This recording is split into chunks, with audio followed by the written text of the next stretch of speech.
नमस्कार दोस्तों, हमारे चैनल पे आपका स्वागत है। दोस्तों, अभी जो बिहार में पंचायत चुनाव होने वाले हैं वह 2026 में होने वाले हैं, लेकिन उससे जुड़े कुछ जो है अपडेट हमारे सामने आ रहे हैं। इसमें बहुत बड़ा एक परिवर्तन होने वाला है। तो कौन सा परिवर्तन है? तो यह परिवर्तन जो है हमारे वोटर के लिए, हमारे सोसाइटी के लिए, हमारे पूरे बिहार के लिए बहुत ज़्यादा अच्छा है और यह होना भी चाहिए। देखिए, सबसे पहला इसमें जो परिवर्तन होने वाला है वह तो है आरक्षण का चक्र। जी हाँ दोस्तों, जो आरक्षण है इस बार जो है 2 साल दूसरे चुनाव हो रहा है, तो इसमें जो है आरक्षण अपना जो है जहाँ पे जो आरक्षण था उसमें जो है परिवर्तन किया जाएगा। दूसरा, योग्यता, जो शैक्षणिक योग्यता था कि बहुत से लोग कहते थे कि जो 10वीं पास होगा वही चुनाव लड़ पाएगा, तो ऐसा कुछ भी नहीं है। सरकार ने इस पे कुछ भी गाइडलाइन नहीं दिया है, यानी कि जो जितना पढ़ा है, अनपढ़ भी है, तो वह चुनाव लड़ सकता है। तीसरा है कि 2 बच्चे की नीति थी कि जो 2 बच्चा जिसका रहेगा वही लड़ सकता है। कई लोगों का यह कहना था कि जिसका 2 बच्चा है वही लड़ सकता है, तीसरा बच्चा, चौथा बच्चा जिसका है वो नहीं लड़ सकता। तो ऐसा कुछ भी नहीं है। किसी के अगर 3 बच्चे हैं, 4 बच्चे हैं, तो भी वह चुनाव लड़ सकता है। परिवर्तन हुआ है तो जमानत राशि में, जैसे कि होता है ना कि जो इतना वोट आपको मिलेगा तो आपको जमानत राशि मिलेगी, नहीं तो आपकी जमानत जब्त हो जाती है। आपने जमानत जब्त का जो है कई बार शब्द सुना होगा। तो जो जमानत राशि है वो पहले था कि पूरे बिहार में एक ही जमानत राशि चलता था, लेकिन अब ऐसा नहीं है। जो है जगह के हिसाब से जमानत राशि जो है तय की जाएगी, ये इसमें परिवर्तन हुआ है। लेकिन जो सबसे बड़ा परिवर्तन हुआ है वह हुआ है चुनाव प्रक्रिया से। जी हाँ दोस्तों, जितने भी राजनीतिक विशेषज्ञ हैं उन्होंने सरकार को जो है सुझाव दिया है। सरकार को सुझाव दिया है कि जो है हमारा देश में जो चुनाव प्रक्रिया है वही सेम हमारे राज्य में भी चुनाव प्रक्रिया है, और जो राज्य में चुनाव प्रक्रिया है यह जो है सही नहीं है।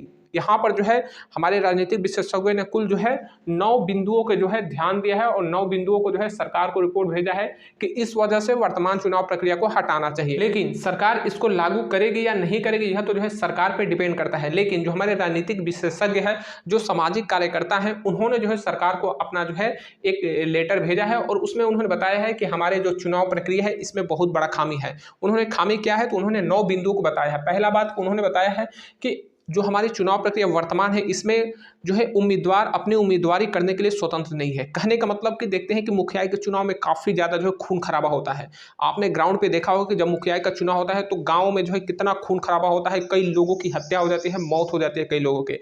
तो उसके पीछे सबसे बड़ा कारण है कि चुनाव प्रक्रिया जो है उम्मीदवारी करने के लिए स्वतंत्र नहीं है। अब कहने का मतलब ये है कि अगर मान लीजिए किसी गांव में मुखिया का चुनाव हो रहा है, जो पहले से वहां पे मुखिया है वह तो जो है इस बार भी उम्मीदवारी करेगा ही करेगा। 99% चांस होता है कि वह फिर से जो है मुखिया लड़ेगा। और मान लीजिए और भी जो 2-4 लोग गांव में अपना मुखिया लड़ने के लिए दावेदारी करते हैं, तो उसमें होता क्या है कि गांव जो है कई गुट में बढ़ जाता है। जितने उम्मीदवार उतने उनके जो है गुट बन जाते हैं, और गाँव में जो है आरोप प्रत्यारोप होने लगते हैं, एक दूसरे के जो है आलोचना होने लगती है, और इसी में जो है हत्या हो जाती है, लोगों का खून खराबा होने लगता है, और सामाजिक माहौल जो है बिल्कुल खराब हो जाता है। सामाजिक परिवेश बिल्कुल खराब हो जाता है, बहुत ज़्यादा मारकाट होने लगते हैं, पुलिस भी परेशान हो जाती है, प्रशासन भी परेशान रहती है। तो इसमें जो राजनीतिक विशेषज्ञ हैं उन्होंने कहा कि जो है उम्मीदवारी करने के लिए जो यह प्रक्रिया है यह सही नहीं है। उम्मीदवारी इस तरीके से किया जाए ताकि किसी को कोई दुश्मनी न रहे।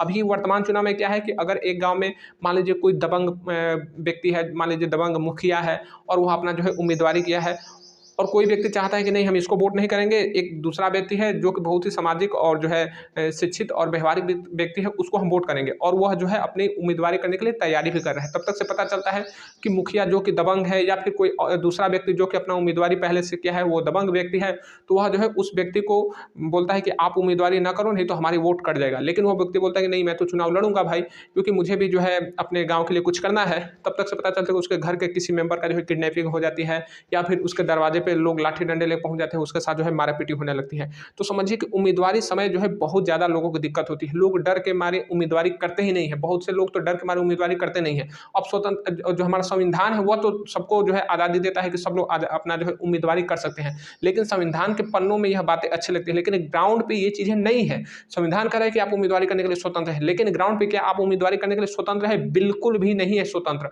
अगर आपके सामने कोई पहले से ही उम्मीदवारी किया है और दबंग किस का व्यक्ति है, तो उसके सामने जो है चाह कर भी कोई व्यक्ति उम्मीदवारी नहीं कर पाता है। और बहुत से ऐसे बाहुबली भरे पड़े हैं बिहार में जो कि पूरी तरह से जो है अपना दबदबा बनाए हैं और अपने सामने किसी का उम्मीदवार ही नहीं होने देते हैं, और इस वजह से जो है वह दबंग व्यक्ति, अपराधी व्यक्ति ही चुनाव जीत जाता है। इसीलिए हमारे राजनीतिक विशेषज्ञों ने कहा है कि लोग उम्मीदवारी के लिए स्वतंत्र नहीं है वर्तमान चुनाव प्रक्रिया में, और इस वजह से वर्तमान चुनाव प्रक्रिया बदल देनी चाहिए। दूसरी बात उन्होंने कहा है कि वोटर को मनपसंद उम्मीदवार नहीं मिलता है। ठीक है, वोटर को मनपसंद उम्मीदवार नहीं मिलता है। जी हाँ दोस्तों, जिस तरह से मैंने आपको बताया कि एक व्यक्ति जो है बाहुबली है और पहले से मुखिया बना हुआ है, और इस बार भी जो है वो मुखिया लड़ रहा है, तो लोग आसपास के जानते हैं कि ये व्यक्ति सही नहीं है, ये व्यक्ति सही नहीं है और इसको जो है हम लोग चाहते नहीं है, लेकिन फिर भी समझिए कि अगर उम्मीदवारी उसके सामने कोई कर ही नहीं पा रहा है उसके डर के मारे, तो फिर जीतेगा तो वही, लेकिन फिर भी जो है वोटर जो है मजबूरी में उसको वो अपना वोट दे रहा है, जो है अपना मनपसंद उम्मीदवार उसको नहीं मिल रहा है, लेकिन मजबूरी में उसको वोट देना पड़ रहा है। बहुत से लोग जो है वोट देने भी नहीं जाते हैं,